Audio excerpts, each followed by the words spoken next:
21वीं सदी का सुपर हीरो तिलक योगी भाग 2।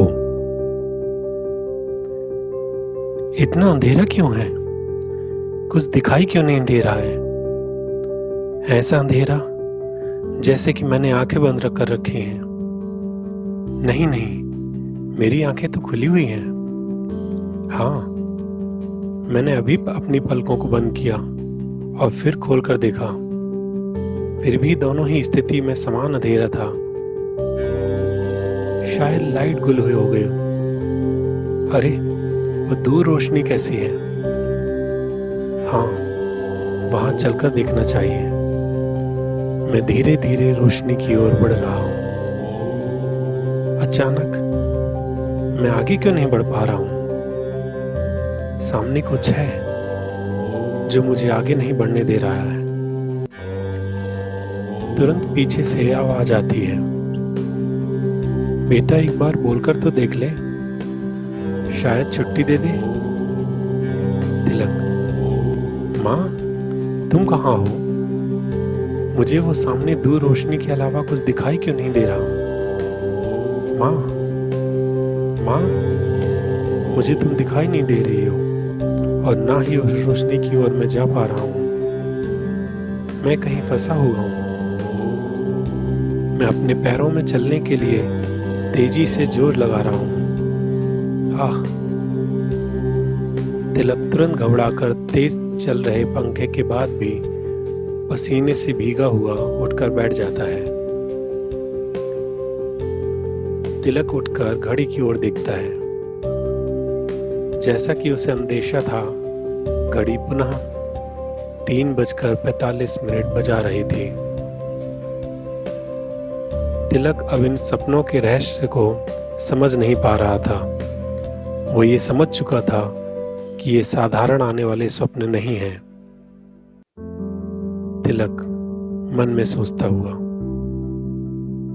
यदि तीनों दिनों के सपनों को देखा जाए तो सभी के अंत में एक रोशनी होती है। पिछले 2 दिनों में तो मैं उस रोशनी के पास तक पहुंच गया था, लेकिन आज तो मैं उसके पास भी नहीं जा पा रहा था। 1 मिनट, अरे, स्वप्न में माँ क्या बोल रही थी? तिलक दिमाग पर जोर देता है। छुट्टी के लिए बोलने के लिए कह रही थी।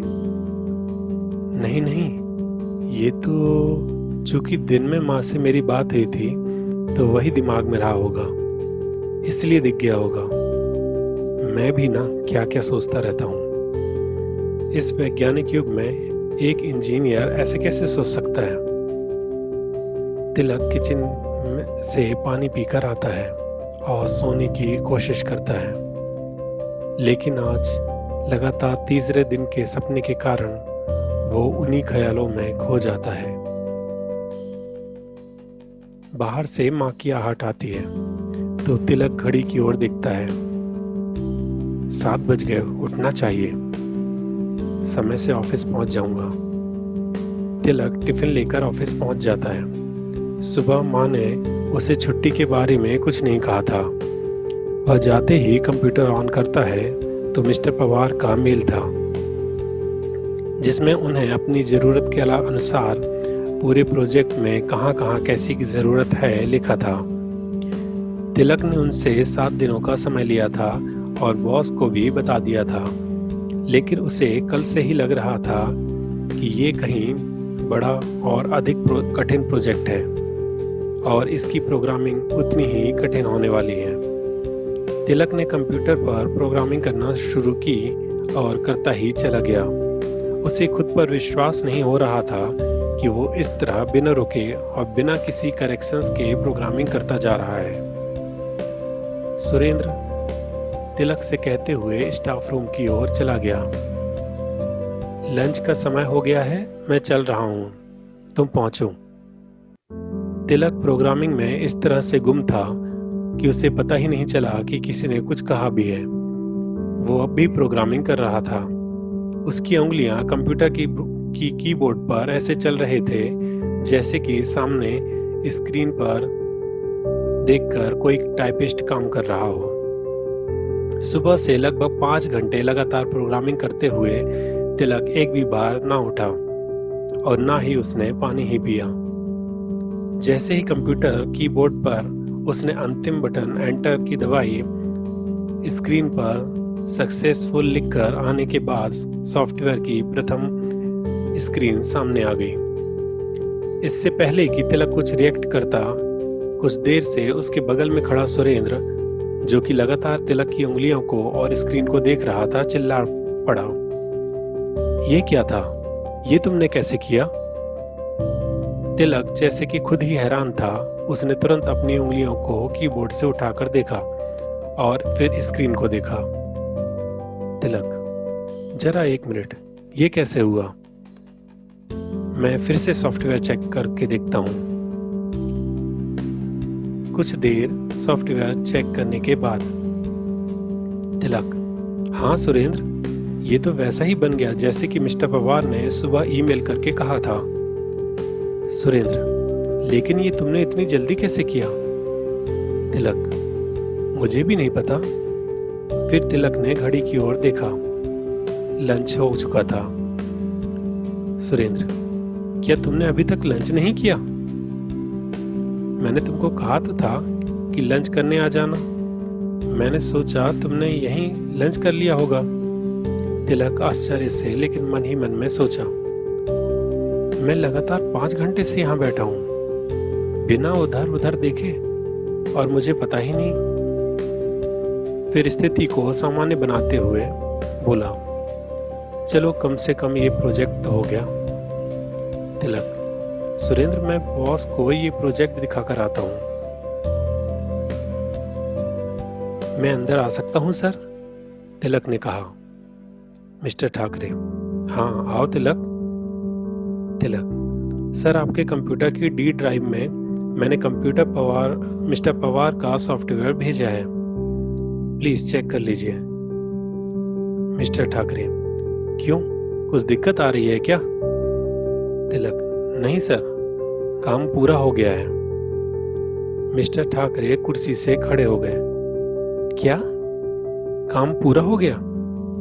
तिलक, जी सर, प्लीज एक बार आप चेक कर लें। ये मिस्टर पवार के ईमेल का प्रिंट आउट है, उनकी रिक्वायरमेंट के अनुसार। मिस्टर ठाकरे सॉफ्टवेयर को चेक करते हैं। मिस्टर ठाकरे, ये तुमने कैसे किया? इतनी जल्दी? बिल्कुल परफेक्ट। पिछले 2 दिनों से घर पर भी रात को काम कर रहे थे क्या? तिलक ने कुछ सोचकर कहा, जी सर, ऐसा ही समझ लीजिए। मिस्टर ठाकरे, वेल डन तिलक, बताओ तुम्हें क्या गिफ्ट चाहिए, मैं तुमसे बहुत खुश हूं। तिलक को तुरंत रात का स्वप्न याद आ गया। एक बार छुट्टी के लिए बोलकर क्यों नहीं देखते? तिलक ने स्वप्न को पुनः याद किया। तिलक, सर अगले महीने 7 दिनों की छुट्टी मिल जाएगी क्या? मिस्टर ठाकरे कुछ सेकंड के लिए शांत हो गए, फिर बोले, वैसे तो मैंने सभी को मना कर दिया है, लेकिन तुम्हें स्पेशल लीव स्वीकृत करता हूँ। ये मेरी तरफ से बिल्कुल विशेष है। इनके बाद भी ना ही तुम्हारी कोई छुट्टी कटेगी और ना ही सैलरी। तिलक को अब कुछ भी समझ में नहीं आ रहा था। वो फिर सोचने लगा कि क्या ये सपना है? उसने अपने हाथ में चिकोटी ली। नहीं, ये तो सच है। Tilak, thank you sir. Tilak boss के चैम्बर से बाहर आ गया। मिस्टर ठाकरे कुर्सी पर बैठे बैठे ही सोच रहे थे, मैंने उसे स्पेशल लीव के लिए कैसे बोल दिया? फिर खुद को समझाते हुए सोचे, चलो कोई बात नहीं, उसने काम भी तो सराहनीय किया है। शाम को तिलक घर में प्रवेश करता है। सावित्री जी सोफे पर बैठी टीवी सीरियल देख रही हैं।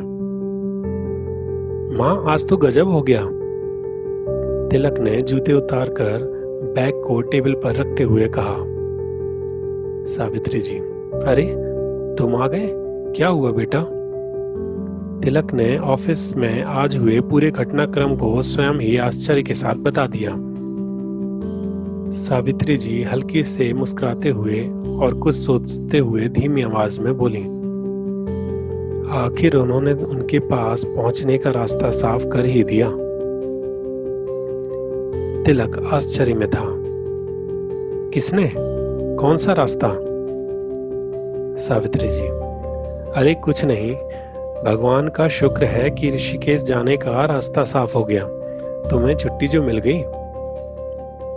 तिलक शंका भरी निगाहों से बोला, अच्छा, और कोई बात तो नहीं? सावित्री जी, नहीं नहीं, तुम बैठो, मैं तुम्हारे लिए चाय लाती हूँ। तिलक, आप चाय बनाओ, तब तक मैं फ्रेश हो जाता हूँ। रात को सावित्री जी के कहने पर तिलक ने ट्रेन में रिजर्वेशन के लिए नाइट में चेक किया तो सिर्फ 2 ही बर्थ खाली थी। माँ की ओर देखते हुए आश्चर्य से तिलक ने इसकी जानकारी उन्हें दी और फिर तुरंत ही रिजर्वेशन कर लिया। समय जाते देर नहीं लगी। आज बुधवार था और तीसरे दिन ही तिलक का 25वां जन्मदिन था। सावित्री जी, शनिवार को तुम्हारा जन्मदिन है, चलने की तैयारी भी करनी है। तिलक, आप अपना सूटकेस तैयार कर लेना, मैं अभी अपना बैग तैयार कर लेता हूँ, कल रात की ट्रेन है। माँ, ये अच्छा हुआ कि शनिवार और रविवार छुट्टी के दिन मिल गए, सिर्फ 5 दिनों की ही छुट्टी लेनी पड़ेगी। कल ऑफिस से हाफ डे लेकर आ जाऊंगा। तिलक का मन पिछले कुछ दिनों से शांत था। उसे पिछले 20-25 दिनों से कुछ भी स्वप्न नहीं आए थे। तिलक ऑफिस के अपने केबिन में बैठे कुछ बचा हुआ काम निपटा रहा था। सुरेंद्र अपने केबिन से उठकर तिलक के केबिन में आकर बैठ गया। तुमसे कहा था कि जिम ज्वाइन करना है, तुम टालते ही रहते हो, सुरेंद्र ने गुस्सा दिखाते हुए कहा। तिलक, मुझे छुट्टी पर जाना है तो इस कारण टाल रहा था। ऋषिकेश से लौटकर चलते हैं। बिल्कुल पक्का। सुरेंद्र, ठीक है, और लौटकर ज्वाइन नहीं किया तो मेरे हाथ से मार खाने के लिए तैयार रहना। तिलक हंसते हुए, हाँ हाँ ठीक है, तुम भी अपना काम कर लो और मैं भी कर लेता हूँ, अभी हाफ टाइम में ही मुझे घर जाना है। सुरेंद्र मुस्कुराते हुए अपने केबिन में चला गया।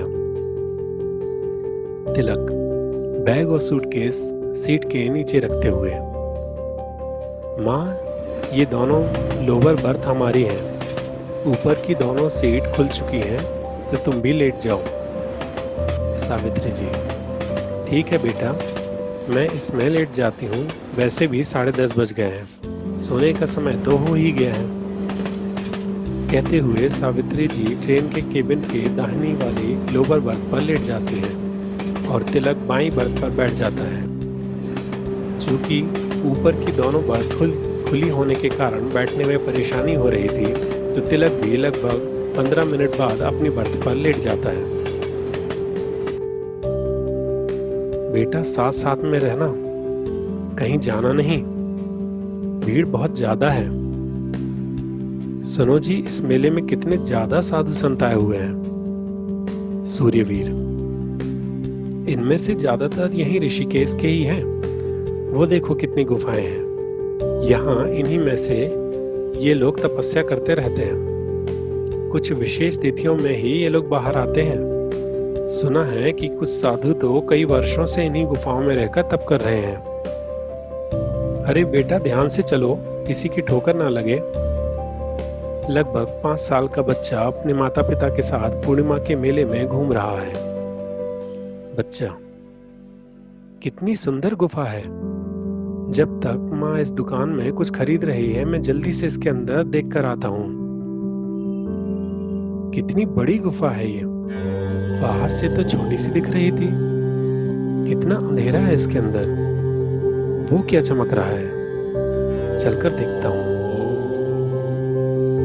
बहुत अंदर और कई मोड़ आने के बाद पास पहुंचने पर एक मानवाकार आकृति दिखाई देती है, जिसके माथे से प्रकाश निकल रहा था। उसे उनके पास नहीं जाना चाहिए, कोई उसे रोको। उसे रोको, तिलक ने आवाज लगाई।